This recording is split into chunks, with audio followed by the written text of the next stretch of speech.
بسم اللہ الرحمن الرحیم۔ السلام علیکم ورحمۃ اللہ وبرکاتہ۔ آج آپ کے لیے زیارتیں ہیں، دیکھیں زیارتیں گھر بیٹھے۔ حضرت حلیمہ سیدہ رضی اللہ تعالیٰ عنہ کا گھر مبارک، جہاں حضور پاک صلی اللہ علیہ وسلم کا بچپن گزرا۔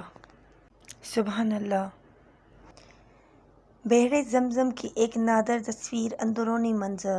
تھرڈ زیارت حضرت ابوبکر صدیق رضی اللہ تعالیٰ عنہ کے گھر کے اصل عمارت۔ یہ وہ کنواں ہے جس میں حضرت یوسف علیہ السلام کو ان کے بھائیوں نے پھینکا تھا۔ رکن یمانی خانہ کعبہ کا وہ مقام جہاں دعا کرنے والے کی دعا کے ساتھ دو فرشتے آمین کہتے ہیں۔ اللہ پاک اس کے صدقے میں ہمارے دل کی تمنائیں پوری کرے۔ اللہ تعالیٰ ہر کسی کے والدین کو لمبی حیاتی دے، جو اس فانی دنیا سے چلے گئے ان کو جنت فردوس عطا فرمائے۔ پلیز سب آمین کہہ دیجیے گا۔ اور بیماروں کو شفا دے، اور جو مجبور ہیں ان کی اللہ پاک مجبوری دور کرے اس زیارت مبارک کے صدقے میں۔